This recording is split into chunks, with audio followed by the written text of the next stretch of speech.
بسم اللہ الرحمن الرحیم۔ سب سے پہلے تو شاہ صاحب بہت شکریہ، جزاک آپ نے اتنے اہم موضوع کے حوالے سے گفتگو کرنے کے لیے ہمیں مدعو کیا اور موقع دیا۔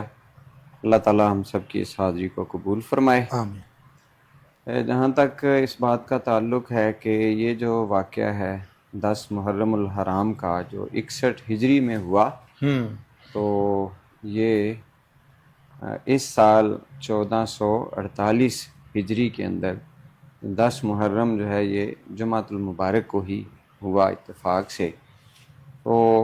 1300 سے زیادہ 1300 سال سے بھی زیادہ کا عرصہ یہ بالکل ہو گیا ہے، اور اس واقعے کے ذکر کے اندر کثرت ہوئی ہے، کمی نہیں ہوئی، جس سے یہ ثابت ہوتا ہے کہ جو ہر آنے والا وقت ہے اس کے اندر حضرت امام حسین رضی اللہ تعالی عنہ اور علیہ السلام کا جو ذکر ہے مزید بڑھتا ہی چلا جائے کیا گا، بات ہے، سبحان اور ان کی جو عظمت اور شان ہے اس کے ڈنکے رہتی دنیا تک بچتے رہیں گے انشاءاللہ عزیز۔ تو جہاں تک ان کی برکات، ان کے فیوز اور ان کے خاندان کی یہ جو عظیم قربانی ہے، اس کے نتیجے میں جن جن لوگوں نے بھی اہل بیت کے ساتھ کسی بھی موقع کے اوپر کوئی نیکی کی ہے، محبت کا اظہار کیا ہے، تعظیم کی ہے، ادب کیا ہے، تو اللہ تعالیٰ نے ان کو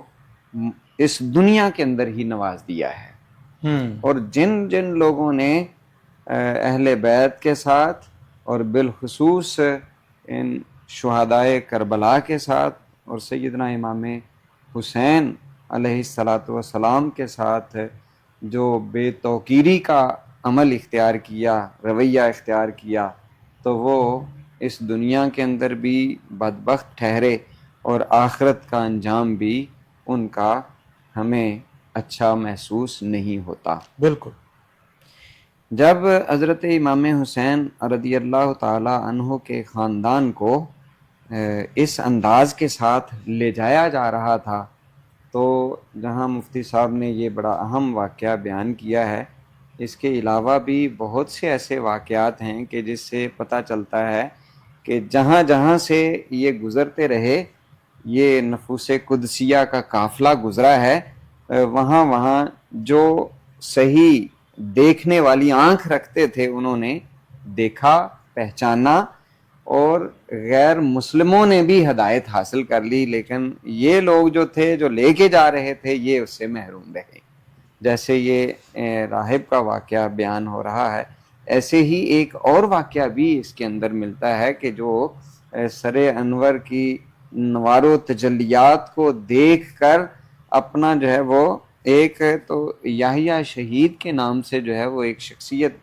جانی جاتی ہیں کہ جو یہودی تھا، اور جب اسے پتہ چلا کہ یہ حضرت امام حسین رضی اللہ تعالی عنہ اور ان کے خاندان کے لوگ ہیں،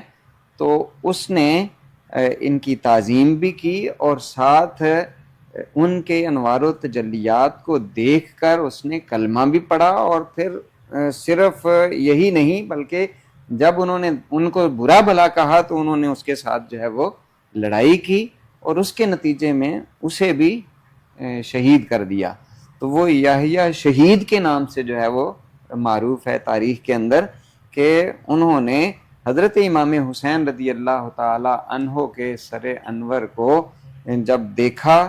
اور ان کی آپ نے یہ بھی روایات میں سنا ہے کہ حضرت امام حسین رضی اللہ تعالی عنہ کے سر انور سے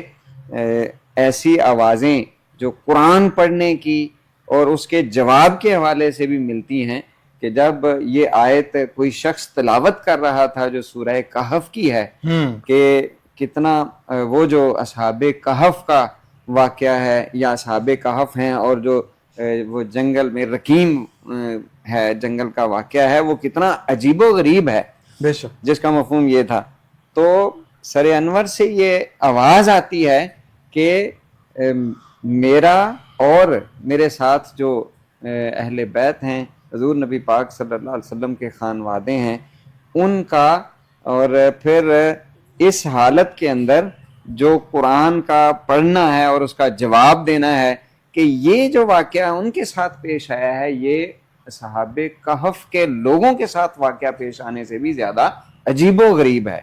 کہ وہ لوگ تو بادشاہ کے، اور وہ بادشاہ بھی ظالم تھا، کافر تھا، بے شک، اس کے مقابلے میں وہ بھاگ کر ایک غار کے اندر پناہ لینے والے ہیں، لیکن یہاں پر کوئی ڈر کر پناہ لینے والے نہیں ہیں، یہاں جو مخالفین ہیں وہ بھی کافر نہیں ہیں،